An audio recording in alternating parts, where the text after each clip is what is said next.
Indian premier লিগের আইপিএলের এবারের মরশুমকে সামনে রেখে দুর্দান্ত এক পেস বোলিং বিভাগ গঠন করেছিল কলকাতা নাইট রাইডার্স।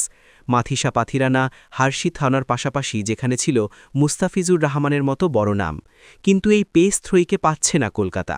এটা কলকাতার বিপক্ষে প্রতিপক্ষের জন্য কাজটা সহজ করে দেবে বলে মনে করছেন রবিচন্দ্রন অশ্বিন।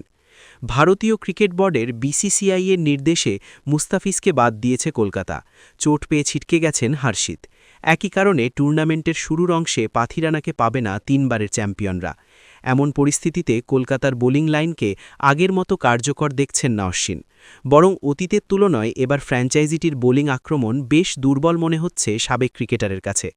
নিজের ইউটিউব চ্যানেলে অশ্বিন বলেন, নিলামের পর আমি বলেছিলাম কলকাতার বোলিং আক্রমণ ভালো হয়েছে, কিন্তু এখন মুস্তাফিজুর রহমান নেই, পাথিরানা চোটে আছে, হার্ষিত রানাও বাদ পড়েছে।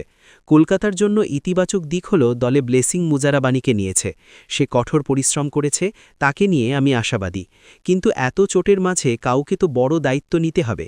এই মুহূর্তে এমন কাউকে আমি দেখতে পাচ্ছি না। এবারের আইপিএলে কলকাতার বোলিং আক্রমণ নিয়ে হতাশা প্রকাশ করে অশ্বিন আরও বলেন, কলকাতার বোলিং আক্রমণ দেখে এখন আর প্রতিপক্ষ দলগুলো ভয় পাবে না। বৈচিত্র্য, নতুনত্বের আকর্ষণ আর সেই ভীতি, এই বিশেষ দিকগুলো এখন আর নেই।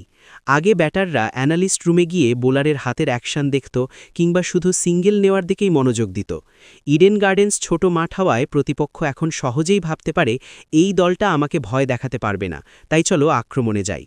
আইপিএল শুরু হবে আগামী ২৮ মার্চ। কলকাতার মিশন শুরু হবে পরদিন অর্থাৎ ২৯ মার্চ। নিজেদের প্রথম ম্যাচে ৫ বারের চ্যাম্পিয়ন মুম্বাই ইন্ডিয়ান্সের বিপক্ষে খেলতে নামবে তারা। ম্যাচটির ভেন্যু ওয়াংচেড়ে স্টেডিয়াম।